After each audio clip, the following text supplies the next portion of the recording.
Hello student, good morning.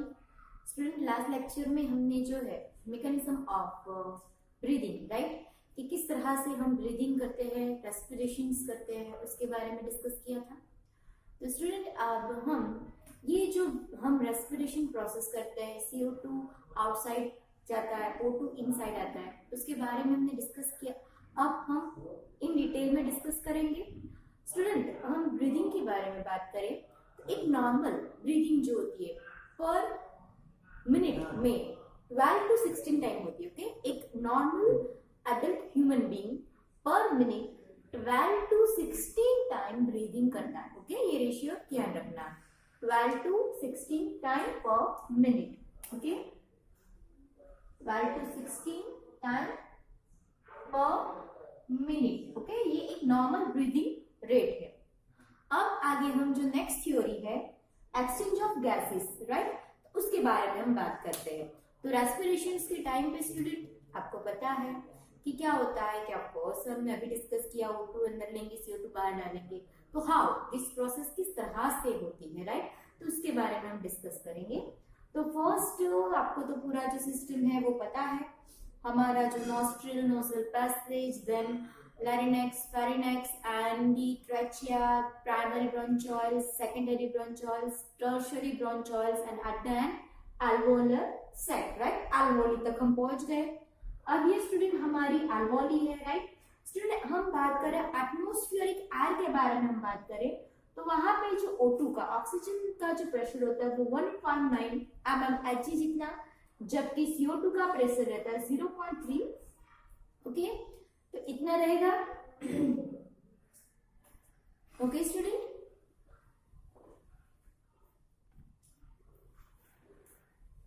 तो हम अब स्टार्ट करते हैं एक्सचेंज ऑफ गैसेस, राइट। तो क्या होगा स्टूडेंट कि हमने अब एल्वोली सेक्स में आप देखो तो एल्वोली सेक्स के अंदर जो प्रेशर ऑफ ऑक्सीजन है वो 104 mmHg जितना है, जबकि पार्टिशियल प्रेशर ऑफ CO2 जो है वो 14 mmHg है, राइट। तो अब यहाँ पे आप देखो तो क्या होगा, तो ये जो O2 है हमारी pulmonary veins, student remember this कि हमारे जो हार्ट में है, एक्सेप्शन केस यहाँ पे है, ध्यान रखना कि नॉर्मली हमारे बॉडी में ब्लड वेसल्स के बारे में हम बात करते हैं। There are 2 types of blood vessels, arteries and veins, right, जिसमें स्टूडेंट क्या होता है, तो आर्टरीज का जो काम होता है वो ऑक्सीजनेटेड ब्लड ले जाने का काम है, जबकि वेन्स का काम क्या होगा, तो वो जो पूरे बॉडी में डीऑक्सीजनेटेड ब्लड होगा उसे हार्ट में लेके आएंगे। बट यहाँ पे आप देखो तो यहाँ पे आपको अपोजिट देखने को मिलेगा कि जो हार्ट में से क्या होगा, तो ध्यान रखना स्टूडेंट कि जो पल्मोनरी वेन्स है, राइट, पल्मोनरी वेन्स जो है वो ऑक्सीजनेटेड ब्लड लेके हार्ट में आता है। ओके, ध्यान रखना, एक्सेप्शन केस है। जबकि उसी तरह से जो डीऑक्सीजनेटेड ब्लड होता है वो पल्मोनरी आर्टरीज लेके जाती है लंग्स तक। ओके, तो हम ये पूरा पाथवे स्टडी करेंगे एक्सचेंज ऑफ गैसेस का। तो क्या होगा कि एल्वोलरी में सी ये जो O2 है पल्मोनरी वेन के थ्रू हार्ट में कहाँ पे आया, left atrium, left ventricle, then ये जो लेफ्ट वेंट्रिकल है उसके थ्रू कहाँ पे गया, तो आर्टरीज के थ्रू आप पूरे बॉडी में जाएगा, जहाँ पे ये हमारे बॉडी के सेल है, यहाँ पे मेटाबॉलिक प्रोसेसेस होगी और क्या होगा, तो प्रोसेस के टाइम पे O2 कंज्यूम होगा, CO2 प्रोड्यूस होगा और ये जो CO2 है ये हमारी वेन्स के through right atrium, right ventricle and then pulmonary arteries के थ्रू जाएगा एल्वोलर सेक्स के अंदर, राइट। तो इस तरह से यहाँ पे आप देखो तो एल्वोली एंड हमारे ब्लड वेसल्स के बीच में एक्सचेंज ऑफ गैसेस होगा। स्टूडेंट, यहाँ पे आपको क्या ध्यान रखना है, तो देखो पार्टिशियल प्रेशर, तो जब आर्टरीज के अंदर जब ब्लड पास आउट होता है तब उसमें ऑक्सीजन का प्रेशर जो होता है वो 95 mmHg होता है, जबकि आप CO2 के अंदर आप देखो तो 40 mmHg होगा, राइट। जबकि आप सामने देखो तो जब वेन्स के अंदर क्या होगा, तो ऑफकोर्स डीऑक्सीजनेटेड ब्लड है, ऑक्सीजन इस पे कम देखने को मिलेगा, तो यहाँ पे pressure of CO2 are increase, right. तो ध्यान रखना कि आर्टरीज के प्रेशर होगा और CO2 का 40 mmHg, जबकि वेन्स के अंदर O2 का 40 mmHg एंड CO2 का 45 mmHg जितना प्रेशर आपको देखने को मिलेगा। क्लियर? तो यहाँ पे एक्सचेंज ऑफ गैसेस किस तरह से, ये जो हार्ट अल्वोली यानी कि लंग्स और ये ब्लड वेसल्स के अंदर किस तरह से जो गैसेस की मूवमेंट होती है वो क्लियर है। अब यहाँ पे स्टूडेंट ये जो है ना अल्वोली का थिन मेम्ब्रेन सेक्शन है, जहाँ पे आप देखो तो ये अल्वोली है, अल्वोली के बीच में एक बेसमेंट मेम्ब्रेन है, राइट, और ये जो है वो ब्लड वेसल्स है। तो स्टूडेंट यहाँ पे आपको एंडोथेलियम ऑफ द सैक्रोमोस, राइट, कि एल्वोलेयर का जो ये ब्लूइश कलर का जो लेयर मैंने दिखाया है ना वो एंडोथेलियम ऑफ क्या है, तो अल्वोली का एंडोथेलियम लेयर है, one kind of epithelium tissues, then basement membrane और ये थीन सैक्रोमोस। ओके, तो थीन सैक्रोमोस टिश्यूज, ऐसे आपको 3 लेयर्स यहाँ पे आपको अल्वोली के यहाँ बाहर इस सेक्शन में आपको देखने को मिलेगी। क्लियर?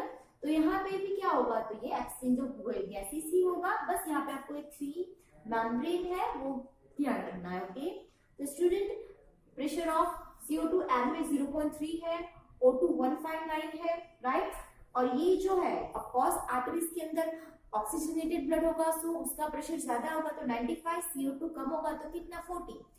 वेन्स के अंदर ऑफ कोर्स CO2 ज्यादा होगा तो कितना 45, क्योंकि ज्यादा प्रेशर नहीं होगा वो हमारे लिए हार्मफुल होता है, जबकि ऑक्सीजन 40 mmHg, राइट। तो ये जो पार्टिशियल प्रेशर है स्टूडेंट वो ध्यान रखना।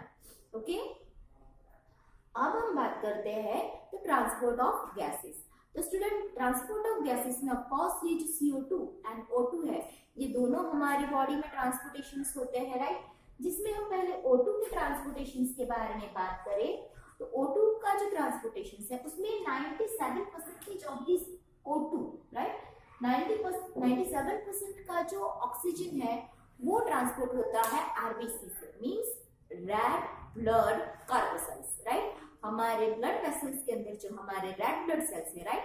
तो क्या होगा, तो आरबीसी के अंदर होता है हीमोग्लोबिन, राइट, तो हीमोग्लोबिन के साथ O2 रिएक्ट होता है, हीमोग्लोबिन के साथ रिएक्ट होके ऑक्सीहीमोग्लोबिन बनाएगा। ओके, तो एक हीमोग्लोबिन के साथ कितने तो 4 molecules of O2, 4 O2 attached होते हैं और ऑक्सीहीमोग्लोबिन बनाते हैं, और इस तरह से 97% RBC transported, okay, sorry 97% RBC, sorry 97% नहीं but 97% of O2 transported by RBC. Okay, now clear? Again, RBC के पास क्या है, लेग हीमोग्लोबिन प्रोटीन ऑक्सीजन के साथ रिएक्ट करके ऑक्सी हीमोग्लोबिन बनाता है। ओके, ऑक्सी हीमोग्लोबिन एक साथ 4 मोलेक्यूल्स ऑफ O2 को आगे ले जाएगा। ओके, अब आगे हम बात करें तो बाकी का जो 3% है, तो 3% of this another O2 transported by plasma. तो प्लाज्मा इट्स कलरलेस फ्लूइड है जिसके अंदर O2 मिक्स होके आगे ट्रांसपोर्ट होगा। ओके, अब स्टूडेंट हम बात करें आगे तो यहाँ पे जो है कि ट्रांसपोर्टेशंस में भी there are various factor are affected. Transportations में दूसरे जो पैरामीटर्स होते हैं वो अफेक्टेड करते हैं। जैसे कि हम बात करें तो जब यहाँ पे ट्रांसपोर्टेशंस होता है तो of course partial pressure of O2 कैसा होना चाहिए, ज्यादा होना चाहिए, प्रेशर ऑफ CO2 लेस होना चाहिए, H+ हाइड्रोजन आयन कंसंट्रेशन लो होना चाहिए एंड टेम्परेचर जो हो वो भी स्टूडेंट लो होना चाहिए। तो क्या होगा, तो ये सारी कंडीशंस जो है वो ट्रांसपोर्टेशंस के लिए फेवरेबल है, राइट। तो स्टूडेंट अगर ये सारी आपको बुक में ग्राफ दिया हुआ है स्टूडेंट, ग्राफ में आप देखोगे तो इस तरह से आपको एक कर्व मिलेगा। अगर ये कर्व में हम क्या कर सकते हैं कि सारे पैरामीटर्स चेक कर सकते हैं। यहाँ पे जैसे जैसे हम अच्छी कंडीशंस देंगे, राइट, कि H प्लस आयन कॉन्सेंट्रेशन को क्या करते हैं, बढ़ाते हैं बढ़ाते हैं बढ़ाते हैं, तो यहाँ पे जो हमें हमारा जो ट्रांसपोर्टेशन लेवल है उसमें क्या होता है, वो इंक्रीज होता है या डिक्रीज होता है, राइट। तो ये जो अफेक्टेड पैरामीटर्स हैं उसे हम स्टडी कर सकते हैं, राइट। तो स्टूडेंट यहाँ पे ध्यान रखना, favourable condition for the transportation of oxygen में higher O2 pressure, lower CO2 pressure, H plus concentration is lower, then temperature is lower। ये सारी सिचुएशंस जो है O2 के ट्रांसपोर्टेशन के लिए फेवरेबल है। अगर क्या होगा कि CO2 का प्रेशर ज्यादा हुआ, H प्लस कॉन्सेंट्रेशन जो है हाइड्रोजन आयन कॉन्सेंट्रेशन बढ़ गया, राइट, और टेम्परेचर इंक्रीज हो गया, तो ऐसे सिचुएशंस में क्या होगा, तो ऑक्सीजन का जो ट्रांसपोर्टेशन हमारे ब्लड वेसल्स में होता है उसका रेट स्टूडेंट कम हो जाएगा। क्लियर। तो यहाँ पे जो ये सारे डिफर पैरामीटर्स हैं उसे भी हम डिफर रेंज में देख के जो रेट ऑफ दिस ट्रांसपोर्टेशन वो हम स्टडी कर सकते हैं easily with this graph. Okay, तो स्टूडेंट ग्राफ ऐसा आपको बनाना नहीं है, बस इसका कॉन्सेप्ट समझना है कि यहाँ पे डिफर पैरामीटर्स और यहाँ पे उसका जो रेट है वो हम स्टडी कर सकते हैं। That's all. Clear student. तो पहले तो आपको एक्सचेंज ऑफ गैसेस क्लियर है, एक्सचेंज ऑफ गैसेस, राइट, जिसमें हमने बाद में एल्वोली का जो सेक्शन है, राइट, उसके अंदर जो 3 लेयर्स है उसके बारे में देखा। ट्रांसपोर्ट ऑफ गैसेस में हमने CO2 का ट्रांसपोर्टेशन देखा, राइट। अब स्टूडेंट हम बात करेंगे ट्रांसपोर्टेशन ऑफ O2 के बारे में। तो स्टूडेंट ट्रांसपोर्टेशन ऑफ O2 के बारे में बात करें तो ट्रांसपोर्टेशन ऑफ CO2 में भी स्टूडेंट 70% जो है वो बाइकार्बोनेट के थ्रू होगा, 20 to 25% RBC के थ्रू होगा और 7% प्लाज्मा के थ्रू होगा। ओके, तो क्या ध्यान रखना, CO2 70% transported through the bicarbonate, 20 to 25% transported through the RBC and 7% of the CO2 transported through the plasma. Okay.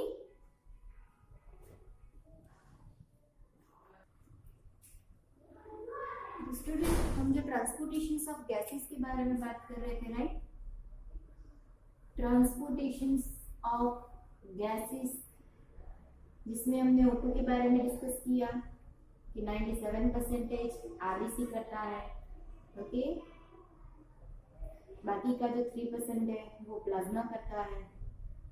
RBC haemoglobin के साथ रिएक्ट होकर ऑक्सी हीमोग्लोबिन बनाता है, राइट, और उसके कुछ फेवरेबल पैरामीटर्स जैसे कि H प्लस कंसंट्रेशन लोअर होना, राइट, टेम्परेचर लोअर होना, CO2 का प्रेशर लोअर होना, ओनली क्या होना, CO2 का प्रेशर। अगर स्टूडेंट ये फैक्टर्स नहीं हुए तो ऑक्सी हीमोग्लोबिन, ऑक्सीजन जो हीमोग्लोबिन के साथ अटैच हुआ होता है वो भी एसोसिएटेड हो जाता है, राइट। तो ये पैरामीटर हमने आगे डिस्कस किए कि अगर इतने हो तो बाइंड होकर ऑक्सी हीमोग्लोबिन बनाता है, अगर नहीं हुआ और ये सारे जो ऑपोजिट हुए यानी कि H प्लस कंसंट्रेशन हाई हुआ, टेम्परेचर हाई हुआ या CO2 हाई हुआ, तो यहाँ पे ऑक्सी हीमोग्लोबिन डिसोसिएट होकर सिर्फ हीमोग्लोबिन बन जाएगा, राइट। तो ये पैरामीटर्स को ध्यान रखना और इसके बेसिस पे ट्रांसपोर्टेशन होता है। अब आगे हम बात करें तो 100 ml of student oxygenated blood जो होता है वो 5 ml ऑफ O2 का ट्रांसफर करता है। Okay, remember this things, 100 ml of oxygenated blood transported the 5 ml of O2। अब स्टूडेंट हम बात करते हैं ट्रांसपोर्टेशन ऑफ CO2 के बारे में। तो स्टूडेंट हमने बात की थी कि 20 to 25% जो है, right, 20 to 25% transported through the RBC। तो स्टूडेंट क्या होगा, यहाँ पे RBC के साथ रिएक्ट होकर कार्बामिनो हीमोग्लोबिन बनाएगा। Okay, carbamino haemoglobin, right, when CO2 react with the hemoglobin, right, and form a carbamino hemoglobin। अब यहाँ पे स्टूडेंट कैसा फैक्टर्स चाहिएगा, first H plus ion concentration is higher, CO2 pressure is higher, right, then temperature also require higher and partial pressure of O2 require lower. अगर ये सारे factors ऐसी conditions होगी तो कार्बोअमीनो हीमोग्लोबिन बनेगा और क्या होगा तो CO2 का ट्रांसपोर्टेशन 20 to 25% होगा। बस स्टूडेंट हम बात करें एल्वेओली के अंदर, तो आपने देखा कि एल्वेओली के अंदर जो पार्टिशियल प्रेशर होता है वो O2 का ज्यादा होता है, राइट। तो क्या होगा ऐसी सिचुएशन में, ऑफ कोर्स ये जो कार्बोअमीनो हीमोग्लोबिन डिसोसिएशन हो जाएगा, राइट। तो आगे जो होता है मैक्सिमम जो होता है 70% of the transportation through the bicarbonate, right. तो सुनिए बाइकार्बोनेट बनता कैसे है, तो ये जो स्टूडेंट आरबीसी है ना, आरबीसी के पास होता है anhydrase, right, carboxy anhydrase enzymes, right, carbonic anhydrase enzymes होता है। अब ये कार्बोनिक एनहाइड्रेज क्या करेगा, H2CO3 बनाएगा और H2CO3 further H plus ion and HCO3 में सेपरेट आउट करेगा, राइट। तो स्टूडेंट यहाँ पे भी और यहाँ पे भी कार्बोनिक एनहाइड्रेज एंजाइम्स वर्क करता है, ओके। तो क्या होगा, ब्लड के अंदर CO2 react with the O2, presence of carbonic anhydrase and form H2CO3, right? Then carbonic anhydrase again react and form a H plus ion and HCO3 minus. तो यहाँ पे बाइकार्बोनेट जो है, राइट, तो ये क्या होगा, तो ऑफकोर्स यहाँ पे H plus आयन कंसंट्रेशन बढ़ा, राइट। तो यहाँ पे HCO3, तो वो क्या करेगा, further react with the CO2, right. यहाँ पे रिएक्ट हुआ CO2 के साथ और ये जो स्टूडेंट है ना, ये कंडीशंस जो होंगी वो इंटरकन्वर्टेबल्स है, राइट। वापस डिसोसिएशन भी आपको देखने को मिलेगा और इस तरह से फर्दर CO2 का जो है बाइकार्बोनेट फॉर्म में आगे जो है ट्रांसपोर्टेशन होगा। क्लियर स्टूडेंट, ध्यान रखना कि RBC container, red blood corpuscle container carbonic anhydrase enzymes, carbonic anhydrase enzymes क्या होगा, तो वो CO2 और H2O को H2CO3 में कन्वर्ट करेगा, then H2CO3 H plus ion and HCO3 में फॉर्म होगा और इस तरह से आगे O2 का CO2 का ट्रांसपोर्टेशन होगा, ओके। देन बाकी का जो स्टूडेंट अप्रॉक्स 7% जितना होता है वो 5 to 7% जो है वो प्लाज्मा के थ्रू ट्रांसपोर्टेशन होता है, ओके। तो यहाँ पे ध्यान रखना ऑक्सीजन का ट्रांसपोर्टेशन, ऑक्सी हीमोग्लोबिन, कार्बोनिलो हीमोग्लोबिन और factors for the MCQ point of view, right. दोनों में आप देखोगे तो ऑपोजिट देखने को मिलेंगे, transportation of O2 and transportation of CO2 के अंदर, क्लियर। तो अब हम ओके, तो यहाँ पे हमने देखा कि 100 ml ऑफ ऑक्सीजनेटेड ब्लड जो होता है वो 5 ml ऑफ O2 ट्रांसपोर्ट करता है। तो उसी तरह से 100 ml ऑफ डीऑक्सीजनेटेड जो ब्लड है वो 4 ml ऑफ CO2 का ट्रांसपोर्टेशन करता है, राइट। तो इसे ध्यान रखना, 100 ml of oxygenated blood transported 5 ml of O2 whereas 100 ml of deoxygenated blood transport 4 ml of O2, okay.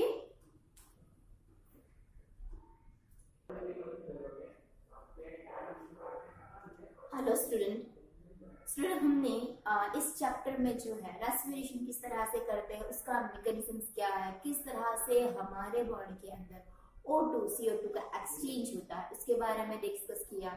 एक normal adult person 12 to 16 time पर मिनट ब्रीदिंग करता है, राइट। कितना ml जो है ब्लड, जो 100 ml ब्लड है कौन सा ऑक्सीजनेटेड वो 5 ml O2 को ट्रांसपोर्ट करता है, 100 ml of deoxygenated blood 4 ml of CO2 को ट्रांसपोर्ट करता है, ये सारे डिस्कस किया हमने। अब स्टूडेंट जो है द रेस्पिरेटरी वॉल्यूम कैपेसिटी, एक लंग्स की जो रेस्पिरेटरी वॉल्यूम की कैपेसिटी कितनी है उसके बारे में डिफरेंट टर्मिनोलॉजीज है वो हम डिस्कस करेंगे। The first is student tidal volume, TV means, ये इसका शॉर्ट फॉर्म मैंने यहाँ पे लिखा हुआ है, ओके। तो टीवी मींस टाइडल वॉल्यूम।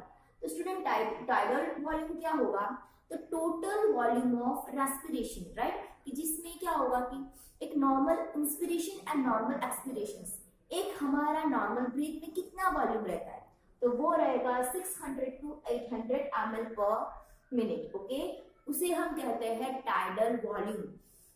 एक हम नॉर्मल किया हमने, एक ब्रीदिंग, एक नॉर्मल ब्रीथ हमारा जिसमें इंस्पिरेशन एंड एक्सपिरेशन दोनों प्रोसेस हुई, that is known as tidal volume, okay.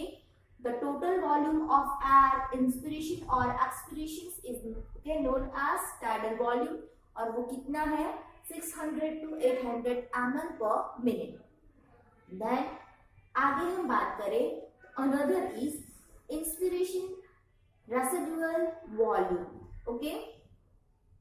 तो यहाँ पे सॉरी रेसिडुअल नहीं but reserve, student inspiration reserve volume, inspiration reserve यहाँ पे हम लिख लेते हैं टाइडल वॉल्यूम कहेंगे, और इसे कहेंगे inspiration reserve volume. Inspiration reserve volume यानी कि क्या, तो स्टूडेंट जब हम फोर्सेबल क्या करते हैं, एक फोर्सेबल ब्रीथ लेते हैं, राइट, इंस्पिरेशन करते हैं, तो क्या करते हैं, जब हम एक नॉर्मल ब्रीथ करते हैं और फोर्स के थ्रू करते हैं, उसमें एक डिफरेंस रहेगा कि ऑफ कोर्स फोर्स में क्या होगा, थोड़ी ज्यादा एयर आएगी, राइट, तो उसे हम कहेंगे इंस्पिरेशन रिजर्व वॉल्यूम, राइट, कि एडिशन एयर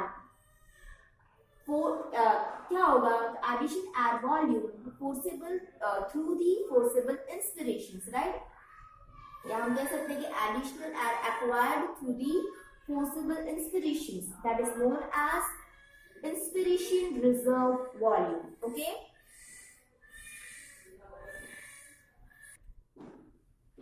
तो इंस्पिरेशन रिजर्व वॉल्यूम क्लियर है, जिसमें आपको 25002 300 ml पर मिनट जितना एडिशनल पॉसिबल इंस्पिरेशंस देखने को मिलेगा, राइट, इसे हम कहेंगे inspire reserve volume. Then next term is expired reserve volume। तो स्टूडेंट ऑफ कोर्स यहाँ पे क्या होगा, एक फोर्सिबल एक्सपिरेशन जो हम करते हैं, फोर्स थ्रू जो हम एयर बाहर निकालेंगे, that is known as expired reserve volume. That volume range is 1000 to 1100 ml, right. तो यहाँ पे स्टूडेंट ये टर्म्स ध्यान रखना, tidal volume, inspired reserve volume, expired reserve volume, right। reserves means student R for यहाँ पे आपको याद रखना forcible, जो forcible inspiration हुआ या forcible expire हुआ, right, जो भी expiration process हुई। then student residual volume, तो residual यानी कि क्या, जब हम एक force through क्या करते हैं, तो forcible expiration करते हैं, बाहर निकालते हैं, right, जो बाकी जो हमारे बॉडी के अंदर एयर रहेगी, ओके, उसे हम कहेंगे रेसिडुअल वॉल्यूम, ओके।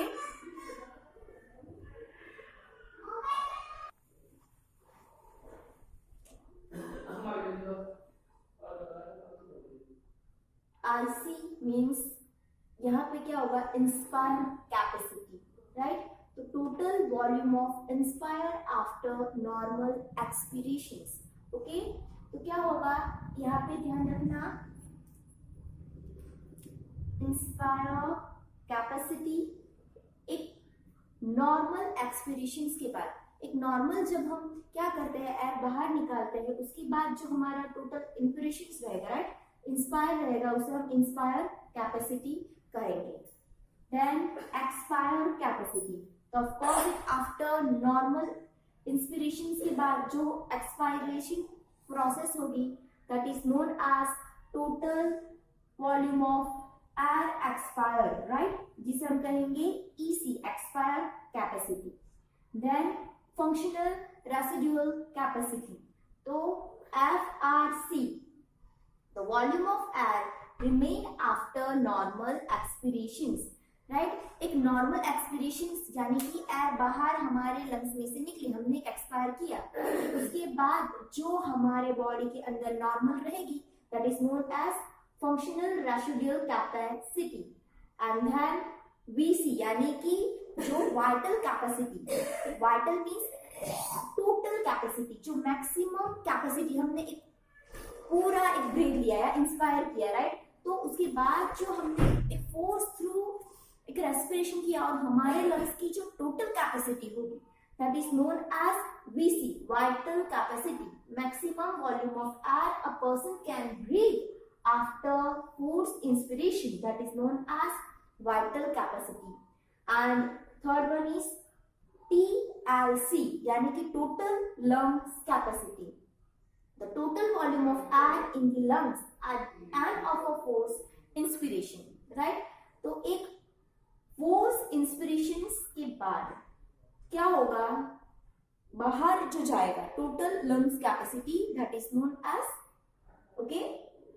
तो यहाँ पे स्टूडेंट याद रखना कि टोटल लंग्स कैपेसिटी में student vital capacity plus residual volume दोनों आ जाएंगे। ये student MCQ point of view ध्यान रखना कि जिसके अंदर हमारी ये जो reserve volume, sorry residual volume, expire reserve volume, total volume and ये जो इंस्पायर रिजर्व वॉल्यूम, ये सारी प्रोसेस इसमें आ जाएगी, ओके। किसके अंदर, तो टोटल लंग्स कैपेसिटी के अंदर।